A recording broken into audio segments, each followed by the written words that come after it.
In my first sermon here at the fellowship, I told my story of coming to Unitarian Universalism as an agnostic with children. It was in 1996, and I lived with my family near Dallas, Texas, and had just started attending a congregation there.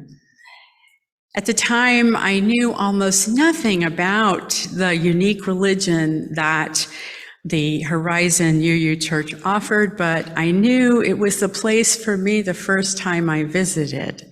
How many of you experienced that maybe as adults? You knew that this was the place for you. Soon after settling in at that new, to me, Unitarian Universalist Church in Kalamazoo, Michigan. It was called People's Church. I visited there on a Sunday morning, scouting it out alone, and I found out that that evening there was going to be a newcomer welcome with a minister. So I returned once again solo and was greeted warmly by a handful of members and the minister. I was the only newcomer that night, and as folks introduced themselves, some of them mentioned when they joined the church.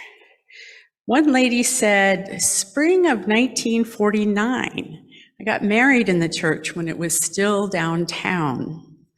Another man said, I joined in the fall of 1956 when I landed a position at Kalamazoo College. Another lady shared that she joined in the winter of 1972. She said that she moved to Kalamazoo to take up a position with Upjohn Pharmaceutical, huge employer there. And she said she was so relieved that there was a Unitarian Universalist congregation in town. Well, in my limited experience, I have to say I was floored. I shared with the group that I didn't think that a Unitarian Universalist church could have existed for so many years. I had no idea. I thought UU was something brand new and unique. The church that I came from in Dallas was 5 years old. Now, I'm sure all of you folks from the Northeast, especially in Massachusetts, are laughing to yourselves, right? But I had limited knowledge at that time.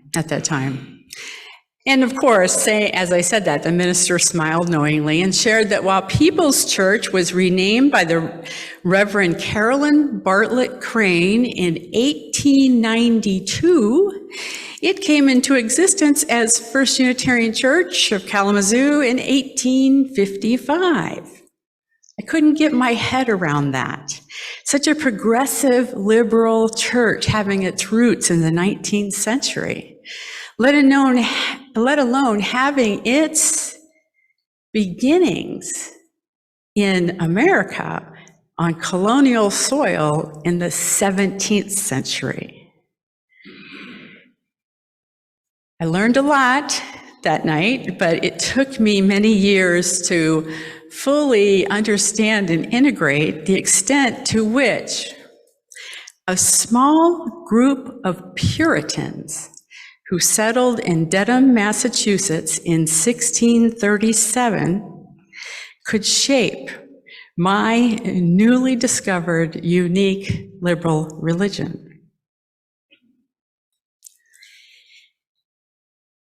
Now, in understanding what seems like an implausible connection between our faith tradition of today and a group of 17th century English colonists, we owe a debt of gratitude to Alice Blair Wesley. She's a UU minister and a scholar who, from 2000 to 2001, gave a series of lectures, the men's lectures, on covenant in the free church.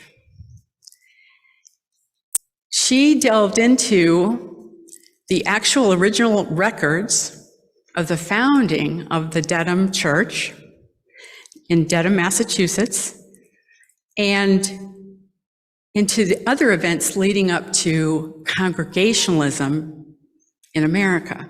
Now, Congregationalism, some of you may understand this, others don't, may not have ever heard of the expression or the term, but it refers to a church or religious institution that has a high level of self-governance.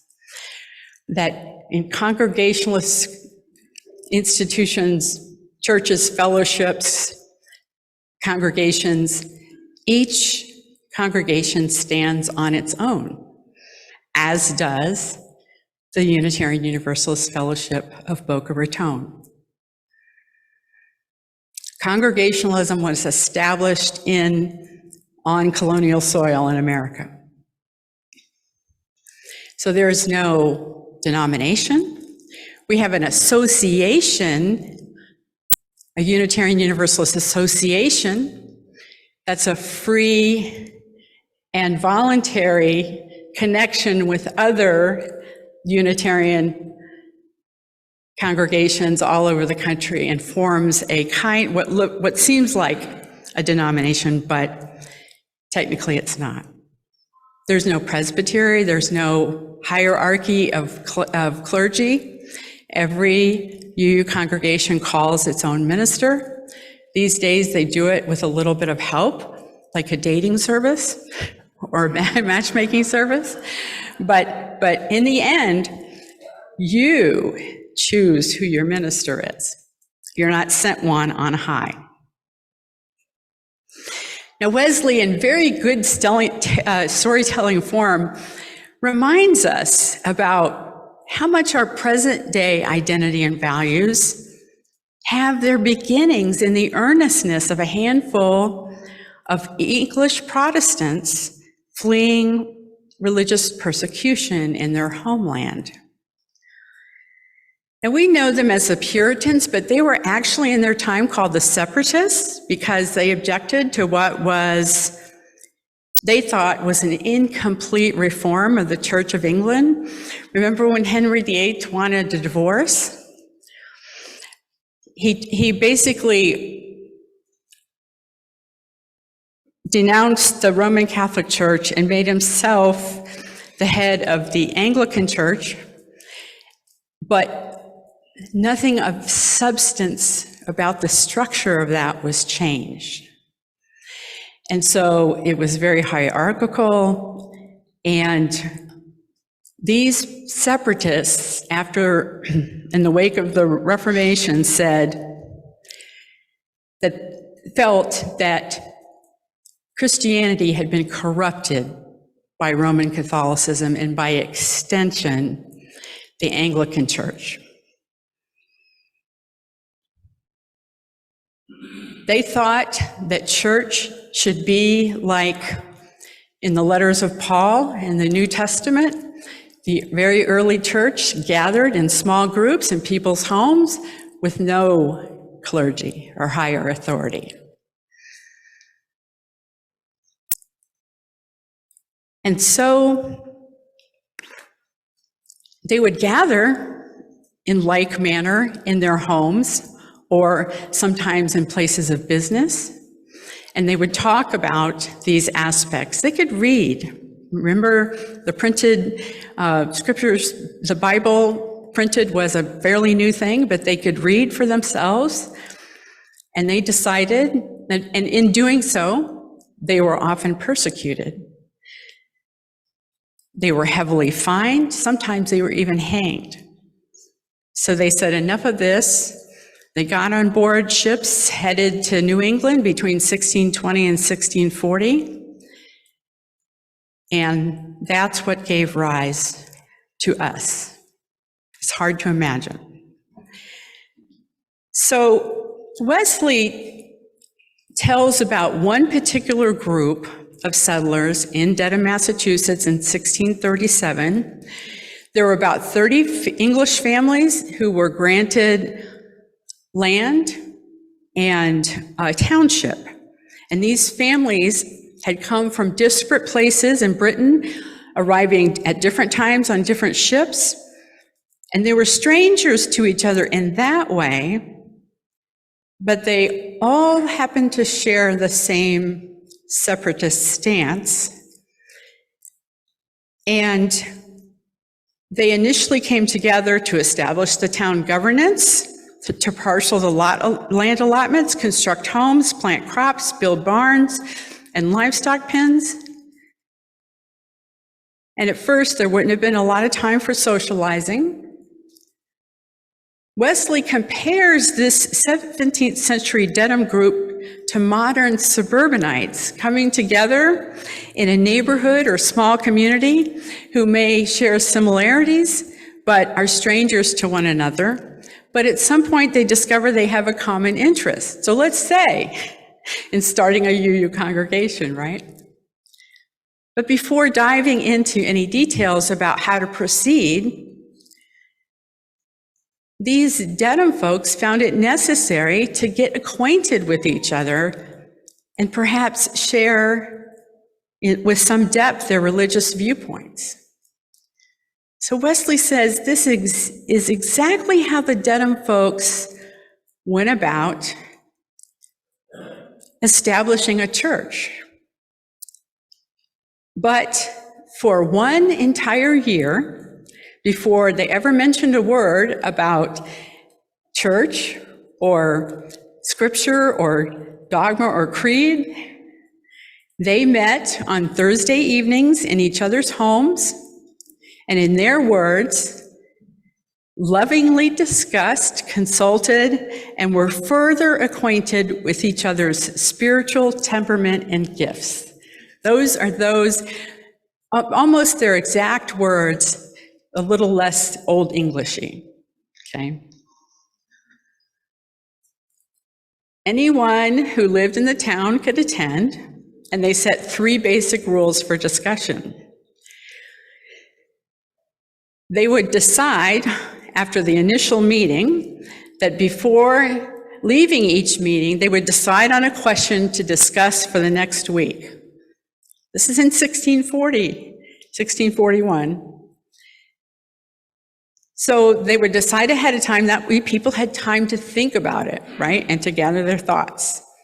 Rule number 2 for these Thursday night meetings were that the host would begin speaking to the agreed upon question, and then everybody else could speak by turns, and each one could, as they chose, spoke to the questions or raise a closely related question and speak to that.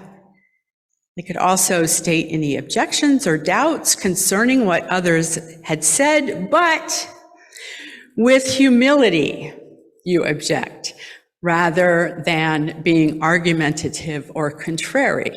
Again, their words, their description of the proceedings. And number 3 was to speak your own understandings or doubt, no arguing. Now, I don't know about your forum here, and if it follows that format, but I know of other discussion groups and other congregations who have nearly the exact criteria for discussing an issue, especially a controversial one. So we're still using these 3 rules today. So as I said, for nearly 1 year, the Dedham Puritans took the time to get to know one another and to understand well each other's spiritual temperament. And Wesley says that records of these meetings describe the weekly discussions as very peaceable, loving, tender, and much to edification. Now, remember, these folks were Calvinists.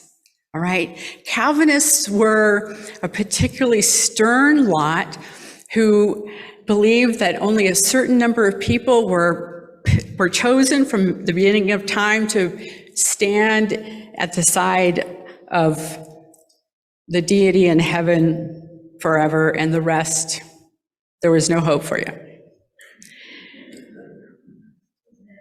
So, what did they talk about? What did they talk about at these meetings? They talked about civil society. They assumed that justice, peace, and reasonable laws were necessary precedents to the good functioning of a free church.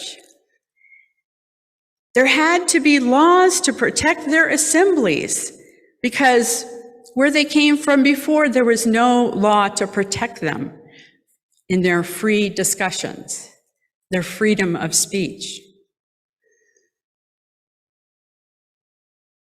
In England, the separatists, as I said, were an educated class. They could read scripture and were eager to compare their thoughts with like-minded people.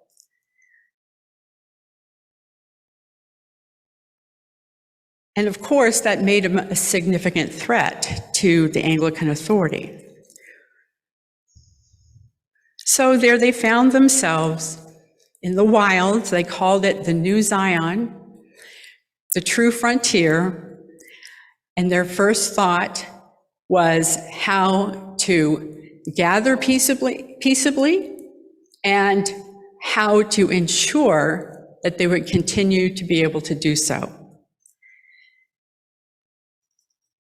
Now, Wesley points out that as Calvinists, you would think that maybe they would talk about fire and brimstone and some of their theology, but she said she pored over the original records of their meetings and found nothing of the kind. And later, as they began to discuss how church would be organized, they consulted scripture on past practices. So instead of fire and brimstone, Wesley reports the most commonly used words found in the Dedham Group's records are affection, embrace, and love. Now, affection, embrace, and love could have a double entendre, right? But that's not the case with the Puritans. They did believe themselves to be saints, or the elect, or the chosen ones.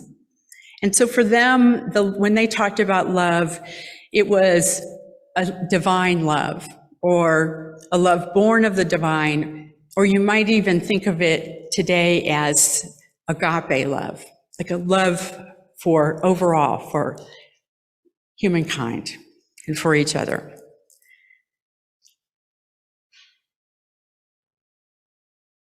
So of course today we would have little in common with those Dedham folks theologically, but we do share a spirit of love in our hearts and minds.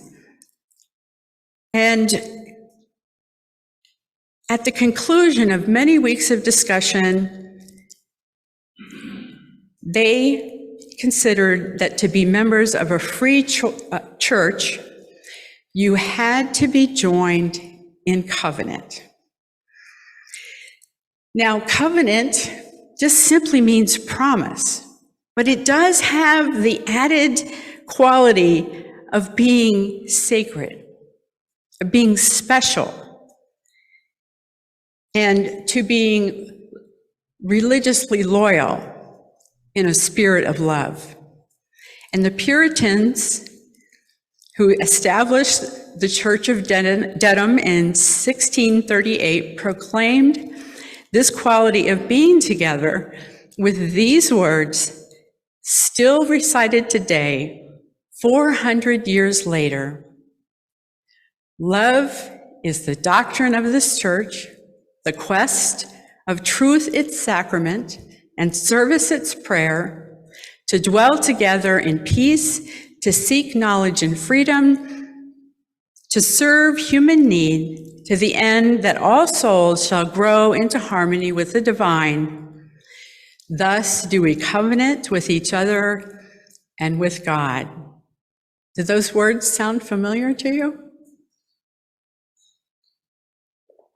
Did any of you realize those words are 400 years old?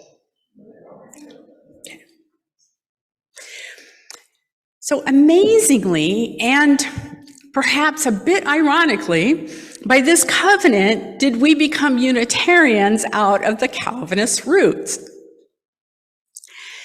Questing for truth, seeking knowledge and freedom, pursuing peaceful and harmonious discourse in the absence of a tradition-bound church hierarchy. The combination of all of those led to an eventual creation of a theological split between non-Trinitarians and Calvinists. Because that's what about half of the Calvinists started looking at Scripture and discussing it freely, and with the advent of a few other historical events,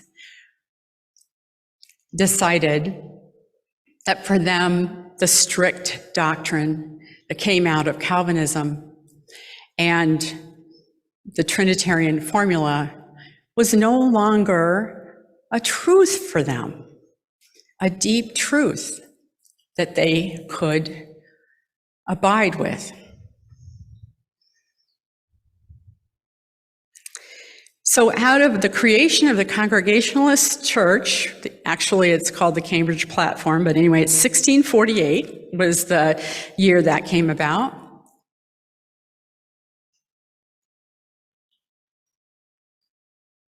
To a first proclamation of Unitarianism in 1819. That's how our Calvinist beginnings became Unitarian, or at least that's kind of the timeline. And of course, there's lots of history between and since, probably more than you'll ever care to know, but I'm just giving you the cliff notes here, believe it or not. But thanks to the Dedham folks of 1640, you are bound not by creed or dogma, but by covenant. And that means a sacred promise to uphold one another in our search for truth and meaning and in maintaining our congregational communities.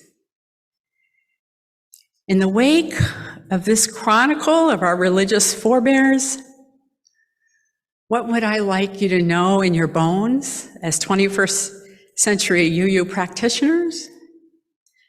What should every member know, and what should every newcomer understand about being part of a free, self-governing congregation?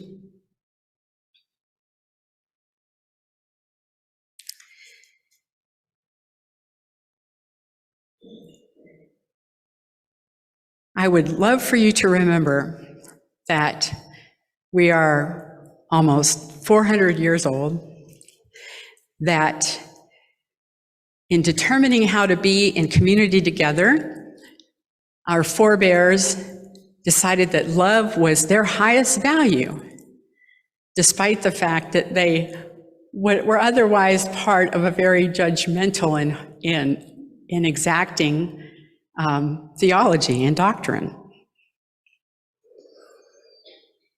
They believed that God's will and biblical interpretation were best determined by people gathered in intentional community.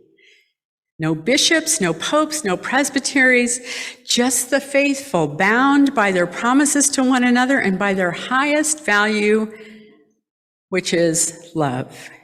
Today, we're the same. Every Sunday, we affirm this covenant of our fellowship. Love is the doctrine of this faith, the quest for truth its sacrament, and service its prayer. To dwell together in peace, to seek the truth in love, to the end that all shall grow into harmony, thus do we covenant with one another.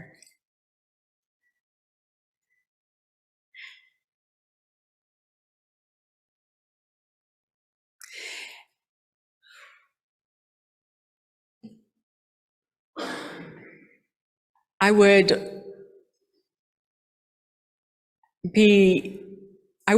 die happy if you all left here today with the notion that we are grounded in that covenant of love and everything we do springs from that grounding. It's not new. It's not new age like I thought it was. It doesn't mean that you can believe anything you want, especially as unexamined. It's not casual, it's not easy come, easy go. In fact, it's a pretty demanding way to be together, especially as we live in the tension between individualism and the communal. Far from casual, being a member of a Unitarian Universalist congregation requires a deep commitment to each other, to stay in relationship even when we inevitably make mistakes and we break our promises to each other. We are asked to begin again in love over and over and over. As long as we have the faith, the hope, and the will to begin again in love, that's right, Maggie, nothing can put us asunder. May it be so for us. Thank you.